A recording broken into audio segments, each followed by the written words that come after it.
ገና ገና ገና ኮ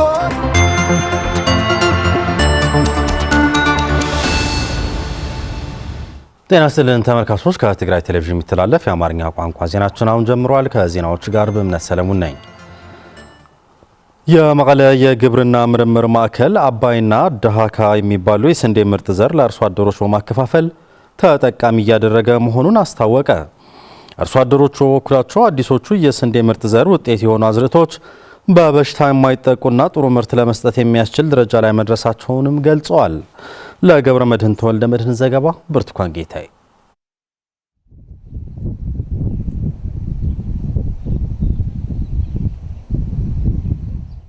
የመቀለ የግብርና ምርምር ማዕከል በደጓ ተንቤን ወረዳና ልምዓት ቀበሌ አባይና ዳሃካን የሚባሉ የስንዴ ምርጥ ዘር ብዜቶች ለአርሶ አደሮች ያከፋፈለ ሲሆን አዝርዕቶቹ ያሉበትን ሁኔታ ለመታዘብ የዘርፉ ተመራማሪዎች፣ የግብርና ባለሙያዎችና አርሶ አደሮች ጉብኝት አካሂደዋል። የደጓ ተንቤን ልምዓት ቀበሌ አርሶ አደሮች በበኩላቸው አዲሶቹ የስንዴ ምርጥ ዘር ብዜቶች በሽታና ድርቅን የሚቋቋሙና ብዙ ምርት የሚሰጡ በመሆናቸው አዝርዕቶቹን በማባዛት ወደ ሌሎች አርሶ አደሮች እንደሚያስፋፉትም ይናገራሉ።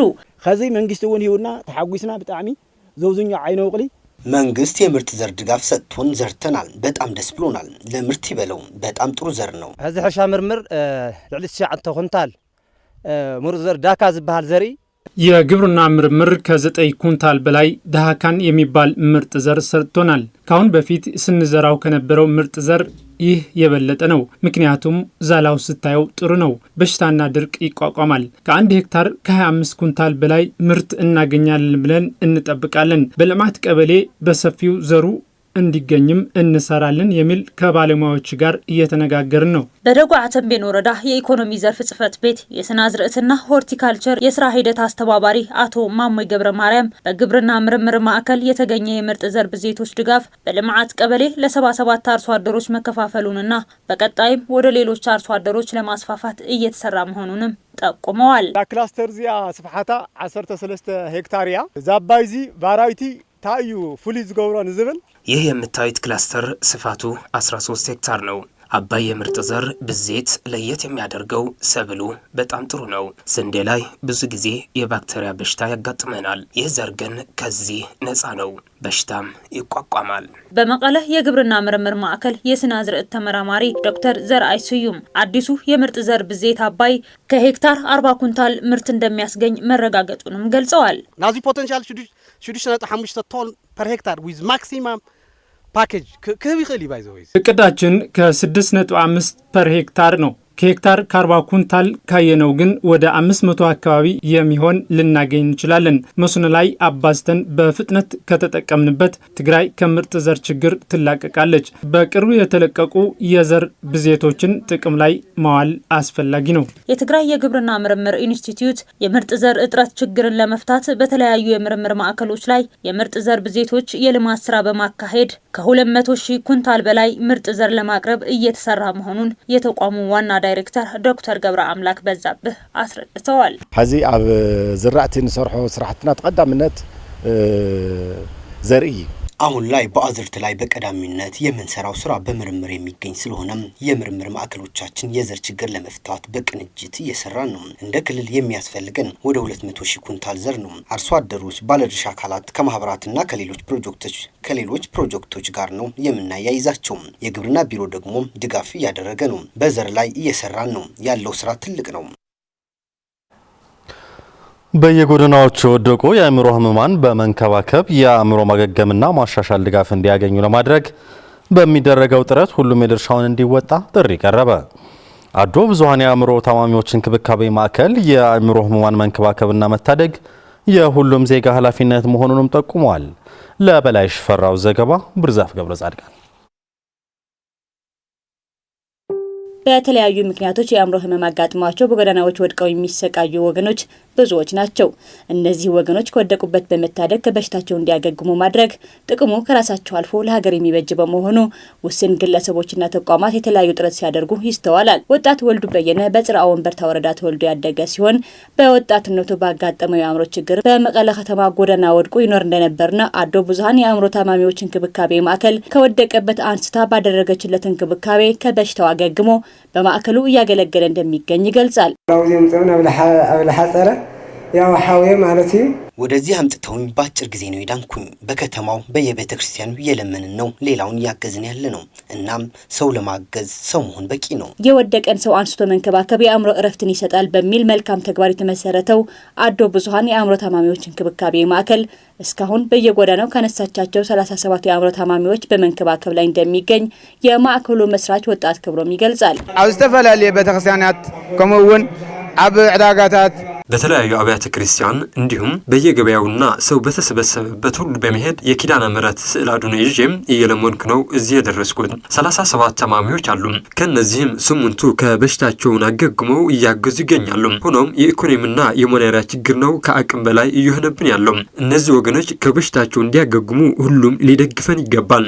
ይህ ችግር በዘላቂነት ለመፍታት ከማህበረሰብ ክፍሎችና መንግስታዊ አካላት ጋር ውይይት የተካሄደ ሲሆን የወገን ህይወት መታደግ የሁሉም ዜጋ ኃላፊነት መሆኑን በመግለጽ ድጋፋችን አጠናክረን እንቀጥላለን ብለዋል። ንሽተን ቅርሽና ዋጻና ናምጻና በአቅማችን ብር እያዋጣን እያገዝናቸው ነው። በበለጠ ግን ትላልቅ ተቋማት፣ ቤተ እምነቶች፣ በጎ አድራጊ ተቋማት ሊያግዟቸው ይገባል። ማዕርና ተቆና ተገርፉ ሰዓኪው ሀም ዝከብተለስ አንህና እየተደባደቡ ያስቸገሩም እሱ ሰብስቦ እንደዚህ ሲይዛቸው እኛ በቻልነው አቅም እንዴት አናግዘውም?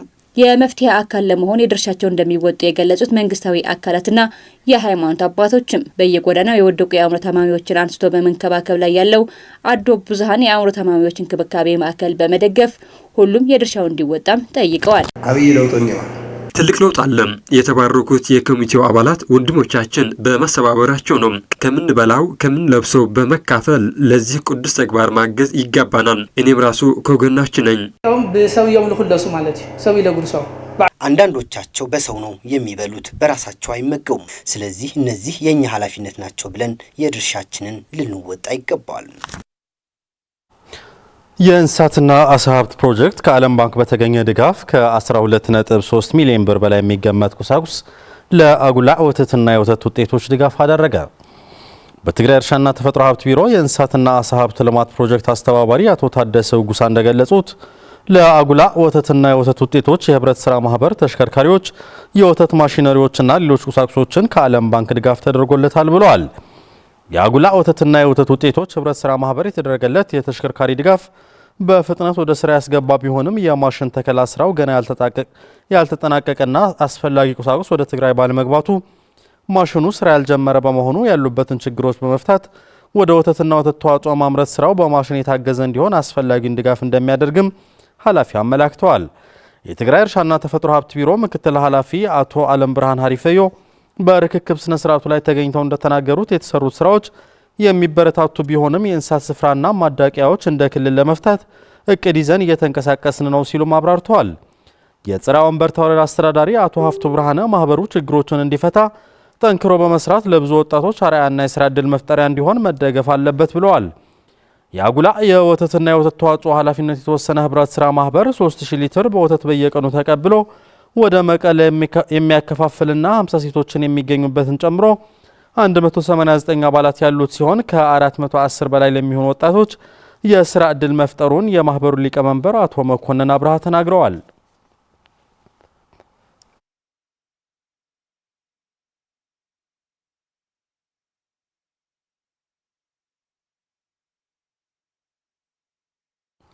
ከውጭ የእስራኤል መከላከያ በህይወት ያሉትን 20 ታጋቾች በሙሉ መለቀቃቸውን አስታወቀ። በሁለቱ ወገኖች መካከል የተኩስ አቁም ስምምነት እንዲደረስ ያደረጉት ፕሬዝዳንት ዶናልድ ትራምፕ በእስራኤል ፓርላማ ተገኝተው ባደረጉት ንግግር የታጋቾችን መለቀቅ አዲስ ጅማሮ ሲሉ ገልጸውታል። ለቢቢሲ ዘገባ ፍርቱና ገብሩ።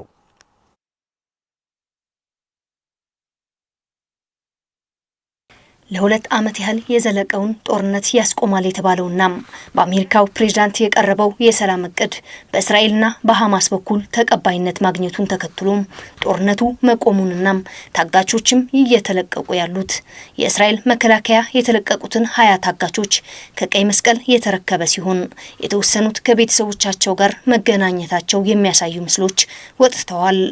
በስምምነቱ መሰረት ከእስራኤል እስር ቤቶች የተለቀቁ ፍልስጤማውያንን የጫኑ አውቶቡሶችም በእስራኤል ወረራ ስር በሚገኘው ዌስት ባንክ ራማላህ መድረሳቸው ተገልጿል። ሐማስ በበኩሉም በህይወት ያሉ ሁሉንም ታጋቾች ማስረከቡን የገለጸ ሲሆን የ28 ታጋቾች አስክሬን በዛሬው ዕለት እንደሚያስረክብ አስታውቋል። ወደ ግብጽ ከማምራታቸው በፊት በእስራኤል ፓርላማ ተገኝተው ንግግር ያደረጉት የአሜሪካው ፕሬዝዳንት ዶናልድ ትራምፕ ይህ ታላቅ ቀን ነው፣ ይህ አዲስ ጅምር ነው ብለዋል። በእስራኤል ምክር ቤት ተገኝተው ንግግር ያደረጉት ፕሬዝዳንት ዶናልድ ትራምፕ ለመካከለኛው ምስራቅ ታሪካዊ ቀን ነው ሲሉ የምክር ቤቱ አባላትም ቆመው አጨብጭበውላቸዋል። የእስራኤላውያኑ ታጋቾች ቤተሰቦች ደስታቸውን በተለያዩ መንገድ በመግለጽ መሆናቸው የዘገበው ቢቢሲ የታጋቾችና የጠፉ ቤተሰቦች የተሰባሰቡበት ሆስቴስ ኤንድ ሚሲንግ ፋሚሊስ ፎረም በማህበራዊ ሚዲያ ገጹ ላይ ወደ ሀገራችሁ እንኳን ደህና መጣችሁ ሲል ለጥፏል። ሐማስና እስራኤል የተኩስ አቁም ስምምነት ላይ መድረሳቸውን ተከትሎ እስራኤል ጦሩ ከተወሰኑ የጋዛ አካባቢዎች ለቆ የወጣ ሲሆን ሐማስ ደግሞ ታጋቾቹን መልቀቅ ጀምሯል። የእስራኤል ወታደሮች ስምምነት ወደ ተደረሰባቸው አካባቢዎች ቢመለሱ በአጠቃላይ ከጋዛ ሰርጥ ለቀው አልወጡም። የአሜሪካው ፕሬዝዳንት ዶናልድ ትራምፕ የሰላም እቅድ የእስራኤል መንግስትና የሐማስን ይሁንታ ካገኘ በኋላ ፍልስጤማውያኑ ወደ ፈራረሰው መኖሪያቸው መመለስ ጀምረዋል። በተኩስ አቁም ስምምነቱ መሰረት ሐማስ በህይወት ያሉትን ሁሉንም ታጋቾች የለቀቀ ሲሆን የ28 ታጋቾችን አስክሬንም ያስረክባል። እስራኤል በበኩሏም 250 ፍልስጤማውያንን እስረኞች ከጋዛ የታገቱ 1700 ፍልስጤማውያንን ትለቃለች ተብሎ ይጠበቃል። ይህ በእንዲህ እንዳለም የጋዛን ጦርነት ለማስቆም የተደረሰው ስምምነት ከፍጻሜ ለማድረስ ዓለም አቀፍ ውይይት በግብጽ ይካሄዳል። በዚህ ስብሰባ ላይ የአሜሪካው ፕሬዝዳንት ዶናልድ ትራምፕ፣ የፊልስጤሙ መሪ ሙሐሙድ አባስ፣ የዩናይትድ ኪንግደም ጠቅላይ ሚኒስትር ሰር ኪር ስታርመር ጨምሮ ከ20 በላይ መሪዎች ይገኛሉ ተብሎ የሚጠበቅ ሲሆን ስብሰባው የግብፁ ፕሬዝዳንት አብዱል ፈታህ አልሲሲ የሚመሩት መሆኑን የቢቢሲ ዘገባ ያመለክታል። በመጨረሻ ቻይና ለትራምፕ የታሪፍ ዛቻ ምላሽ የሚሆን የአጸፋ እርምጃ ማዘጋጀቷን አስታወቀች። የቻይና መንግስት ፕሬዝዳንት ዶናልድ ትራምፕ ከቤጂንግ ወደ ዋሽንግተን በሚገቡ ምርቶች ላይ 100% ቀረጥ ለመጣል መዛታቸውን ቁልጭ ያለ የአድሏዊነት ምሳሌ ነው በማለት ተተችቷል። አሜሪካ ይህንን ዛቻዋን ተፈጻሚ ማድረግ የምትጀምር ከሆነ ቻይና በምላሹ የምትወስደውን የአጸፋ እርምጃ እንዳዘጋጀች የአገሪቱ ንግድ ሚኒስቴር መስሪያ ቤት ቃል አቀባይ ተናግረዋል። የአጸፋ እርምጃው ምን አይነት ሊሆን እንደሚችል ግን አልተገለጸም። ቃል አቀባዩ አክለውም ቻይና ከአሜሪካ ጋር የንግድ ጦርነት ቢጀመር ሊመጣ ስለሚችለው መዘዝ እንደማትፈራ አክለዋል። ፕሬዝዳንት ዶናልድ ትራምፕ ቻይና ላይ ታሪፍ ለመጣል የዛቱት የአገሪቱ ብርቅዬ የምድር ማዕድናትን ለውጭ ገበያ ማቅረብን በተመለከተ የምትከተለውን ሕግ በማጥበቋ ነው ያለው የቢቢሲ ዘገባ። ቻይና እጅግ ጠበኛ እየሆነች መጥታለች፣ እንዲሁም መላው ዓለምን እስረኛ አድርጋ ለመያዝ እየሞከረች ነው በማለት ባለፈው ሳምንት አርብ ዕለት ከሰዋል። ትራምፕ በዚህ ወር በቻይና ፕሬዝዳንት ዢ ጂንፒንግ ጋር ይደረጋል ተብሎ የሚጠበቀውን ስብሰባ እንደሚያቋርጡም ዝተዋል። ሁለቱ ሀገራት አንዳቸው በሌላኛው ምርት ላይ በ100% የሚቆጠር ታሪፍ ለመጣል ከተዛዛቱ በኋላ ግንቦት ላይ ስምምነት ላይ መድረሳቸው ይታወሳል። በወቅቱ የነበረው መካረር በሀገራቱ መካከል የሚደረገው የንግድ ልውውጥ እንዲቋረጥ ሊያደርግ ይችላል የሚል ስጋት ፈጥሮ እንደነበር የቢቢሲ ዘገባ አስታውሷል።